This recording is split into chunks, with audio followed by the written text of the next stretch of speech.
Ako to zvládaš? Správajú sa k tebe pekne? Nemaj strach, je to tu ako doma. Nikam nesmiem a jedlo tiež za moc nestojí. Vraj od vás odišiel manžel? No, išiel si za mladšou. Ale ja sa teším. Mal vtáka veľkosti arašidu, nech sa s tým teraz trápi tá mladá potvora. Oci, mám defekt na diaľnici. A tvoj frajer ti nemôže pomôcť? Volala som mu, ale je veľmi zaneprázdnený. Nemáš rezervu? Mám, ale on nedvíha telefón. Pán doktor, veľmi ma boli brucho. Možno ste niečo zjedli?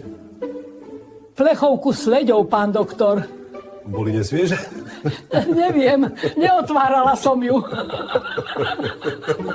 Čo si myslíte o dnešnej mládeži? Myslím, že majú viac gigabajtov než mozgu. Samé iPhony, ale keď sa ich opýtaš na klinec, tak hľadajú na čete gipity.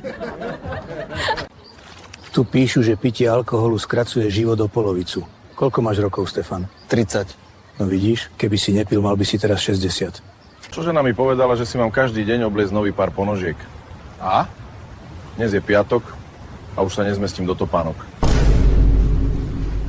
Kamo, jedna otázka. Keby si mal na výber milú, milujúcu manželku alebo fakt super rýchle auto, čo by si vybral? A to auto je benzín alebo diesel? Stratil som kľúče od auta. Môžem u teba prespať? Dobre, ale nič sa nestane. Mám svoje dni. Našiel som ich. A prečo ste sa pred tým úchylom nebránili alebo neutiekli? No, zozadu bol on a vpredu som mala pozmývané. Pani učiteľka, nechcem vás strašiť, ale otec mi povedal, že ešte jedna peťka a kto si dostane na nos.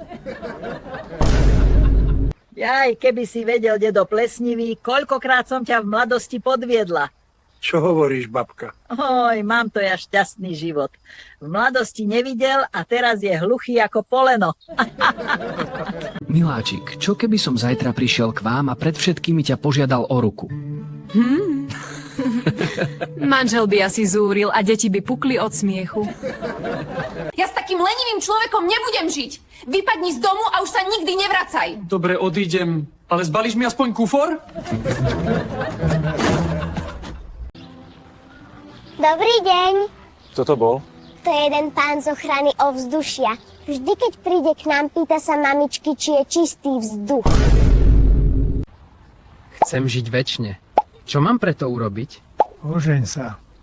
A budem žiť večne? Nie, ale tá túžba zmizne. Ak si to dopozeral až sem, buď nemáš čo robiť, alebo ťa baví Faktos TV. V oboch prípadoch like, odber, zdieľaj.